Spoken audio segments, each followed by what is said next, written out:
Well, yeah, thank you everybody for coming. My name's Jay Bernard.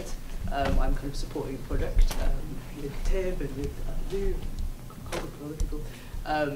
I'm just going to do a sort of in conversation with these guys for about half an hour. Yeah, we'll just kind of like chat about what you've just seen. So I kind of wanted to begin, I don't know if you've mentioned about it, but I wanted to kind of begin with you, really, because you were at the beginning, and also because I saw that you guys have really very different takes on archive, like completely different, really. With you, Hayley, it seemed like yours was very sort of nostalgic and meditative. Do you want to talk a little bit about it, like your process? I think for me, it was a process of just exploring the archive. I've known of Sandi for probably about 6-7 years actually, and I've recently moved up. Well, I moved up north 2 years ago, and was lucky to get in contact with Sandi and work on the project. So it was a process of looking through the archive and just unearthing like different parts of the history of the black communities in Liverpool, and also like the gay community over the like 80s and 90s. And I knew that I wanted to have something that sort of like resonated with me somehow. And it was, with the first film, it was really around this sort of freedom of childhood. And there was like a hashtag at the time, about a month ago, 6 weeks ago, while I was editing. It was called hashtag Carefree Black Kids. And that sort of came up, and I was watching loads of these videos, and I was like, I'm seeing a lot of footage of like, you know, young people, children, just being free in their body, in their self-expression, and that's how it just sort of resonated with me, and that's what I sort of went with the film. Yeah, and then the audio, I just wanted to do something that was sort of playful. There was a song, it was a dub track from Lee Scratch Perry. And that really influenced the soundtrack that I've sort of worked with my dad on making it. So, yeah, that was the process, really.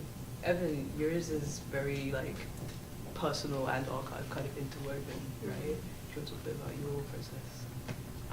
Yeah, I guess, yeah, mine was quite different in that I was kind of having a period of research,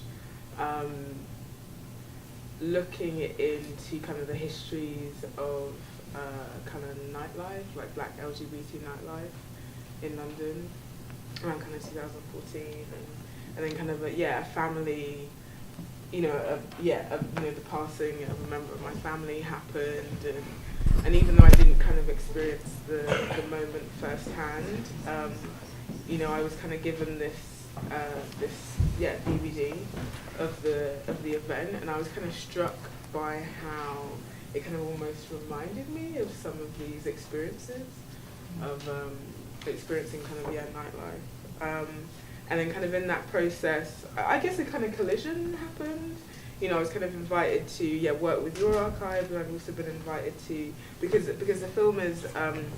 I guess I should say that it's partly working with material from your archive, but it's also the rest is kind of shot on 16mm, and it's kind of a process of refilming and in an environment. So it's a combination of your footage and stuff that I shot, of Sandi's footage and stuff that I shot, and I guess because it was it was quite a long process. There's kind of it's a lot of things kind of coming together and kind of colliding, and there were different things happening. There was kind of the looking at the different archives, and there's also the process of writing and kind of responding to what it is that I've been seeing, and different kind of events were kind of happening, and I guess kind of thinking about the work in relation to other video work that I've made. The tone is very different, the pace is very different, and I think it just kind of reflects kind of where my consciousness is at. So even though, and actually it's funny because it's actually the first video work that I've made where I actually don't appear in it physically, yet it's still kind of somehow there's still me in it, you know, but in a different way. It's the first work I've made where I'm not in it as a body. So I kind of found other strategies to kind of position myself in the work. I think it's really interesting. There was a section because you say the disco ball turns like a rock. Yeah. That's also in the images, isn't it? Yeah. Like in the footage. And Yeah. it's like it's your dead grandmother, and Yeah. that's kind of you. Yeah. It's not quite you, but it's you. Yeah. Kind of. Sandi, you've taken a completely different like approach, and obviously you are the sort of generator of all of this material in the first place. So it's really interesting that you've kind of taken a very sort of documentary and kind of interview approach. Like what kind of inspired that? I suppose because all the footage that you've seen, all the footage that I've shot is where I was looking while I was getting fed. I came to Liverpool in 1970 and had to reinvent myself because of other experiences. And what I really noticed, I lived in the North End first, and it was really racist and homophobic. And I moved to Toxteth, and I felt safe. Something that I'd never ever felt in my life, and I was 27, right? And something else that was dead important.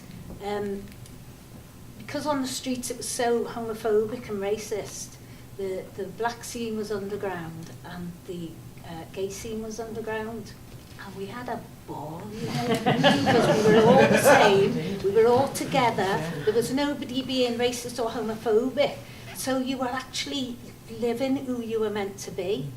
And when the gay clubs finished, this is like throughout the 90s when Marky J was running Garland's, when the gay clubs finished, I'd go to the black scene. There was shebeens, there was clubs in people's houses, all that kind of thing going on. And sometimes I'd take gay boys with me, I'd take gay girls with me, and the elders and the gangsters, people I call the gangsters are people who don't conform to powers that be. So the gangsters be like, hey love, you know, anyone gives you any ag, let us know, we'll sort it and all that. So we felt dead safe wherever we went, not just being black, but being gay as well. You got the odd individual who's like that, but that's in every culture. So because all that footage that I've shot was where I was going, where I was with me mates, what we were doing, what we were saying, how we felt in our lives, you know, I just always had a camera. It was like a third eye to me. And I was just soaking all this in because, like I said, I had to start my life again. And then, like, all the stuff that I've shot is what was going on. And then 20 years later, I'm aware that it's still going on. And it must affect me individually, but I know it affects communities a lot more, you know, a group of people rather than individuals, because individuals just get up and get on with it. But when you're in a community, you all depend and rely on each other, because you tell each other stories, you get educated on a street level, what's going on, who to avoid, you know, what's going on in the dole and all that, and how to get through it and all that one. So you give all that information to each other in a community, and that's how I've become who I am, because I've grown up like that. But every 10 years I've noticed the whole community gets dispersed. It's still going on today. And funnily enough, was it last night? Yeah, last night. I belong to the Caribbean Carnival at the Caribbean Centre, but I haven't been to any of the meetings because I've had my head focused on this. And last night there was a thing in Facebook saying about it happening, and they're in the process of consultation. And I thought, oh, that's like Granby Street. I got footage of them saying exactly the same challenges happening and all that. But I've already decided that this is what I'm going to do. I wanted only women talking because I'm a woman. I know how I feel being a woman. Men have got their stories, but women's are different. So I wanted to acknowledge being a woman and how other women felt of what was going on. So, you know, that was only last night that I thought, wow, sometimes I feel things, but I don't know what it is. I don't know what it is to say what it is, But after last night, with that happening, I thought, yeah, that's what's happening. It's 20 years later, it's all happening again. And I made a point of getting in touch with the Caribbean Centre, saying, come down here tonight and, you know, and see what I filmed, because the elders and local history is your education. And if you know what's going on that level, then you know what to avoid or how to make something different and all that. But because we all get dispersed in that, we lose contact of all that education. So mine was about showing where I've been and what I've seen and what I've heard, and being aware and wanting other people to be aware that it's the same thing. And, well, whoever's in power isn't helping us, but we've got to do it ourselves, and we have been doing it ourselves. All the young people that are in there, we're all young teenagers, they've all got kids now who are teenagers, you know, and I'm sure they tell them their stories back then. So, you know, it's passing on. It's like, it's our heritage. Local history is the heritage of every generation that follows on. But it just gets dispersed. And Jane Casey saying that about cream, you know, she was in the know anyway. She's seen that going on. So it was really important to me because I felt it, I wanted to talk it, and I wanted other people to see it.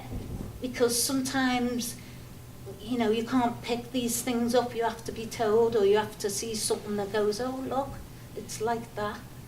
And that's what made me want to make a film like that, because I was so disappointed. Because, I'm on another cycle now, you see, because Tim Brunsden, who's the project manager, he stepped up. After 10 years, I've been trying to get funding to digitise my archive. He stepped up and said, yeah, Sandy, I'll help you get funding. And since then, I'm on another cycle now, because I'm like broadcasting what I've already done. It was just in boxes in the back room and all that for years. And it's like, I'm just so made up that Tim turned up. I've got all this archive getting digitised. All the photos that got digitised are in the city library. You know, and anyone can go in there and see it. All you need is a library card. And I think, you know, that kind of history, that kind of knowledge, you know, it should be out in the open where you just pick it up, not even go to school even. You know, it should be happening in other ways, like tonight is another way. People showing stuff that they've been filming in your local community and that, so you learn it, you know. I love the cinema life, but I've stopped going because it's a bit beyond me now. I want to feel a bit more real on what's going on, you know. And so films like this, it's educational and it can be entertaining as well, you know, like what these girls have done with it all. I was like, that, you're gonna know this. That's how come I got onto it. What is it like for you? Because it is really, really extraordinary. Like, I think I met you like 4 or 5 years ago, and you told me about it, and you gave me a bunch of DVDs. You might not remember this, I remember all of this. Yeah. And it was really, really fascinating, like, even then, you know what I mean? And like, now we're in this very digital age where apparently everything is being recorded. But it seems to me like what you did was like way ahead of the game, yeah. And also had a very different soul to it. Because I feel like we record things, but we also don't really keep them. Like, I don't know, if you think about like the cycles of social media, it kind of feeds into what you're saying. So what is it like for you really to look back on so many years of kind of footage and stuff like that? Like, how does that feel for you? I love it. You know what? When I was filming it, I was loving it anyway. It'd be like that, you know, it was just stuck in my hand all the time.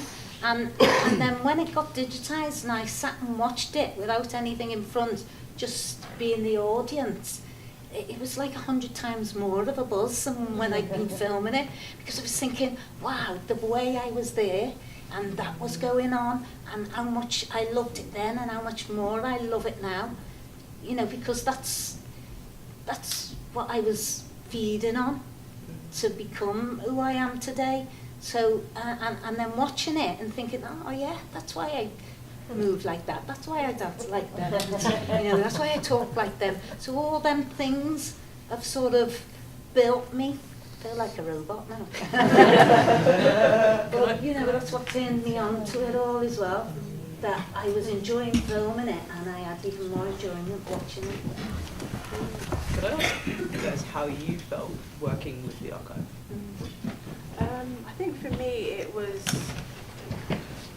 quite familiar, some of the footage, even though I'm not from Liverpool, but some of the images, especially around the black communities, like it was like some of the memories of my childhood and like growing up in South London. There's similar sort of images that I've seen. Also the gay community, my mum worked on the gay scene, so I was actually a part of that sort of world in Soho. So I was familiar with some of those sort of spaces at a young age. So it was just like there was a lot of familiarity for me. It was quite sort of reminiscent of the 90s, especially for me. Yeah.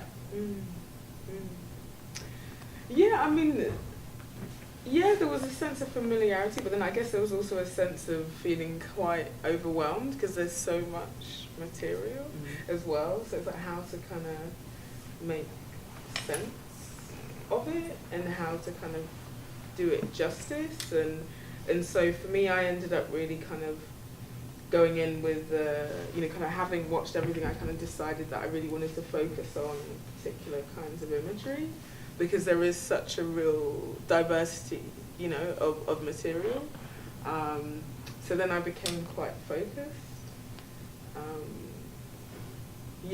And so I kind of zoned in on that. But there was a process of, really kind of having to look and relook and make these sort of decisions. Because it just strikes me as such a large task. You know what I mean? Yeah. Not only for you to have just created this like quite incredible like social and historical resource, but then to trawl through it, like 35 years later or however long, it's quite an interesting. Do you know what I mean?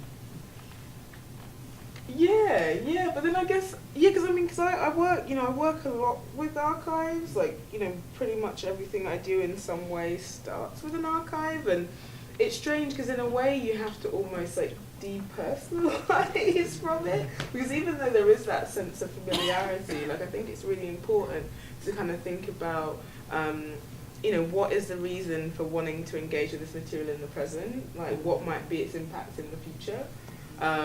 Is it just about representing the past for what reason? Because I think that's something I'm always thinking about. Is like, why deal with material from the past? Like, why do we need to revisit? And I know why it is, because ultimately we keep making the same mistakes. People don't seem to learn because quite often, especially and I think the internet plays a big part in this. We're so obsessed with kind of newness and being the first people to do something, when actually, like, I really believe that everything's already been done, which is why I tend to work more with existing footage than kind of create my own, because I feel like everything, like the images you created are the kind of images I want to see, so why do I need to, it's like that's why I tend to work with archives, because I feel like it's already there, it already exists. It's just like, how do you excavate it? How do you kind of work with it and configure it so it can tell and generate new stories and new kind of modes of learning. So that's kind of what it's about for me. Yeah. Do you want to come? Yeah. Well, when Tim said, if the BFI are interested, they're going to market it and you've got to make a film and that, and it was his suggestion actually. Saying, why don't we get 2 other black queer women filmmakers from somewhere else, so it's another angle on the archive itself. So I was like that, all right. And we had contacts, and we had somebody else before Hayley came in, but anyway, these girls, I love what you've done with it, and I can see the bits that you chose. Well, anyway, let me get back. When Tim said you've got to make a film and that, I thought, oh yeah, love it. I've been doing that for years anyway, just putting all images together and putting tunes, making music videos out of the archive and all that, just because I loved watching it and that. And then when he said about a film and all this is happening, I already had all the visuals I was going to use. And then when I interviewed all the women, and most of them are here tonight, it made me think. Because of what they were saying, the visuals that I was I just had visuals without any audio. I started off with visuals, and then when I had all the interviews, and there was 17 people who got interviewed, and they were an hour long and all that, and I thought, oh, how I'm going to choose what I'm going to run through that. And there was one question, and I think it was you who mentioned it to me as soon as we knew we were going to make a film. You were saying, well, what about your archive? What's happening? What's there? And one of the things you said was, is there equality in Liverpool? Didn't you? Yeah. So when I was interviewing them, I thought, okay, I'm going to make sure I benefit from it, and it's about my archive and all that. So, and it's about me looking ahead, looking for the future. So the first question I asked them was, when did you first see me with a camera? And most of them had something to say, either a photo camera or a video camera and all that. And then the next question was, and have you seen any of the archive that I've done? Most of them hadn't, and I realised that. And for years I'd be thinking, how do I can't just keep making videos and giving them out. I wanted a bit more, they were a bit more precious than just spreading them about.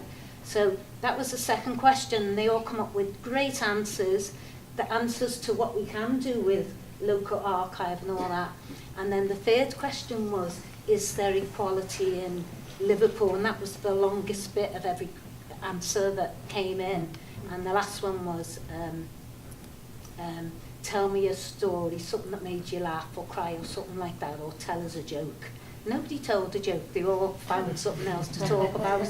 But, I'm just pointing out that, so I had to change all my visuals, but you were using them anyway. I had to change all my visuals and make them fit with the audio that was happening.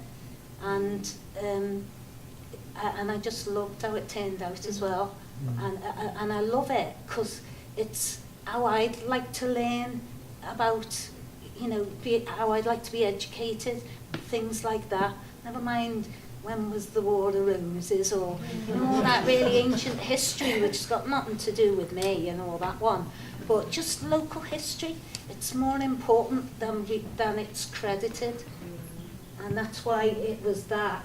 And it was on that level as well, because I'm really aware of, when I was saying about all them teenagers there who've got kids themselves, they're all running establishments now. They know how to sign them applications where you've got to have, the establishment knowledge. They know how to do it now, and they're running places, like the Caribbean Centre's going to happen. There's Cumber Amani that Michelle Charters is running. They're all running these big establishments for the next generation to come along and get taught from their mothers or the generation that was directly before them. And I realised how important that was, because the people in Liverpool are my generation of family, because I started off without a family, but coming to Liverpool, my roots are here now, so I know Scousers are my family. I'm related to them, because I think like them, I act like them. They made me. They made me do it. Could I just interrupt? Sorry, we've got about 2 minutes left because there's another show on here tonight. So could we, and then we could carry on these conversations in the bar. I know you guys have got to go to catch your train as well. It all went so quickly. Wow. I guess then we could sort of just say, just kind of wrap up. What I was going to ask about actually was the political situation that we're currently in, which would be a really long conversation, really long one. So maybe if we just kind of wrap up with just kind of like, your thoughts on the film and your kind of thoughts on sort of some of the issues that kind of came up, and kind of project that into the future. Okay, I mean, for me, the sort of the Carefree Black Kids, the influence from that is just because there's a lot of heavy things going on in the world. So I just really wanted to make something that was fun, and just you know, seeing young people expressing themselves they wanted to. And I thought that was just really important for me to sort of encapsulate that and sort of have that present in the film. Yeah, I mean, for me, it's the importance of kind of continuing to acknowledge our histories, that which we inherit, kind of how to make sense of these kind of connections that are buried deep under the surface, but also think about how we can learn from the past, and actually they might equip us with a set of tools that we need to kind of navigate this moment of crisis that we're in. Yeah, and my thing is that I just wanted to put it right back where I got it from, and that's why it was made like that. Yeah.